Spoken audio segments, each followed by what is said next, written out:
My name is Aaron Vale, a communications officer on the frontier colony world of Arctis 7. It's a world locked in perpetual twilight, with 3 suns circling each other in such odd rhythms that true daylight never exists. The colonists here, including myself, often say the nights are longer than the days, even though they're technically the same. I had been stationed here for 6 months, buried in routine transmissions, mapping reports, and endless maintenance of our failing relay satellites. Most of the team spent their free time in the habitat dome or gambling in the rec center. Me. I liked the quiet of the observation plateau. That night, after a particularly grueling shift and too much recycled coffee, I wandered out onto the plateau, the wind cold and thin against my face. The sky was alive with the shifting suns, pale gold arcs chasing each other through the purple-black clouds. And in a fit of loneliness, I cupped my hands around my mouth and shouted into the emptiness. Is there anyone who wants to marry me? I laughed at my own absurdity, the sound scattering against the ridges. I expected silence, maybe an echo. Instead, the shadows moved. From the valley below, something stirred. At first, I thought it was a trick of light, mist or smoke curling upward. But no, it was a figure. Woman. Tall, impossibly graceful, her cloak trailing behind her like liquid midnight.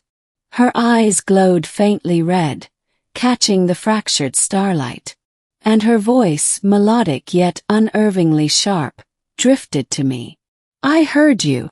Froze. She was unlike any human I had ever seen. Her skin carried a porcelain sheen, smooth and pale, almost luminous.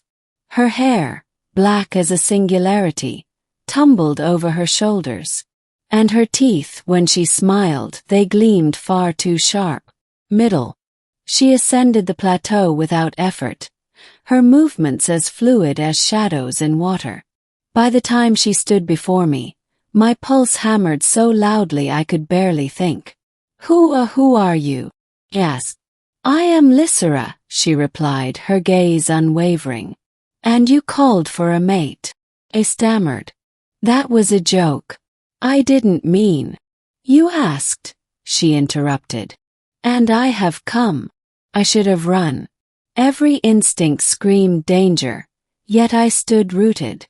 There was something hypnotic in her presence, as if gravity itself bent differently around her. You're not human, I finally whispered. Her lips curved into a smile that revealed more of those gleaming teeth. No. My kind once walked the stars before your species learned to stand upright. We feed on blood, yes. We are what you would call vampires. I swallowed hard. A vampire alien. Course. On a world already strange, why not add this? You want me to marry you? Asked cautiously. Marriage, she echoed, tilting her head. Your word for binding. My kind calls it blood pact. Eternal companionship. You asked, I accept. I should have denied her. Should have backed away. But instead I heard myself ask, why me? Her eyes glimmered. Because you called into the dark. Few dare to. And because... She leaned closer, her voice a velvet whisper. You are lonely. The truth of it struck deeper than any blade. Over the next weeks, Lysera appeared often, always at night, always when I was alone. At first, I thought I had lost my mind, that isolation had conjured her from the depths of my imagination. But she was real. Too real. She told me stories of her people, the Nixari, once rulers of entire systems. They fed carefully, sustaining themselves without slaughter, until wars with other empires drove them into hiding. Now, only remnants lingered on forgotten worlds like this one. You humans colonize without knowing who sleeps beneath, she said once, her crimson eyes studying me. And sometimes the sleepers wake. I learned that her kind did not age as we did. Centuries passed like decades for her. And though she could drink from animals, she admitted human blood was more sustaining. "You're not drinking mine," I said, half joking, half serious. Her smile was both amused and sad. "I have not asked." But the way she looked at me, hungry, restrained, left me restless. Then came the night the colony alarms blared. A mining team had vanished near the obsidian caverns, their last transmissions filled with static and screams. Command assembled a search party, and as communications officer, I went with them. The caverns yawned like the mouth of a leviathan, jagged teeth of black stone stretching toward the stars. We descended, flashlights cutting thin beams into the darkness. That's when we found them, or what was left. The miners were pale husks, drained, their bodies brittle as paper. The commander cursed. "Vampire myths again. Locals swear these lands are cursed." My blood ran cold. Lysera. But before I could defend her in my own mind, something attacked. Shadows broke from the ceiling, dozens of them, wings unfurling, eyes burning red. They were not like Lysera. These were feral, monstrous, shrieking as they tore into the soldiers. Panic erupted. Pulse rifles fired. Screams echoed. And in the chaos Lysera appeared. She moved like a blade of darkness, striking the ferals with impossible speed. Her claws shredded them. Her fangs sank into their throats. Yet, unlike them, her movements were controlled, precise. When the last feral fell, silence returned, broken only by the ragged breaths of survivors. Blood slicked the cavern floor. "You!" The commander raised his weapon at her. "You're one of them."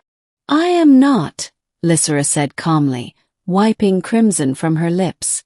"If I had not come, none of you would live." The commander hesitated but lowered his weapon. "Now." I stepped forward trembling. "You saved us." Her eyes softened when they met mine. "Because of you."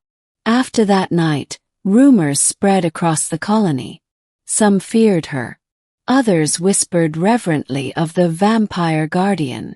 She refused to reveal herself openly, but she lingered in the shadows, watching, protecting. Nay. I found myself drawn closer to her. One evening as we stood again on the plateau, I asked, "Why stay? You could leave this world. Escape." She studied the horizon. "Because you called.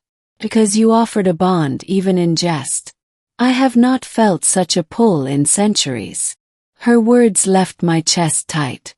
I realized then that my loneliness had found its mirror in her endless solitude. But fear still gnawed at me. If I agreed, what would it mean? Her voice dropped, low and steady. "It would mean you share life with me.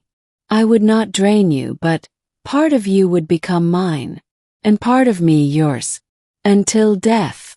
The gravity of it shook me. An eternal bond with a vampire alien. Madness. And yet, I remembered her standing against the ferals, risking herself for us. For me. And I remembered my own voice shouting foolishly into the dark. Ending. The colony never fully trusted her, but they tolerated her after the feral threat became undeniable. More attacks came, and each time she fought at our side. Each time she saved lives. But suspicion remained. One night, I was summoned by the commander. "She's dangerous," he said bluntly. "If she turns against us, we're finished. We can't let her stay." I argued, but his mind was set. They planned to lure her into a trap to kill her. That night on the plateau, I told her everything. "They'll come for you," I said. Lysera's expression remained unreadable. "And you? Will you stand with them? Or with me?" The weight of the moment crushed me.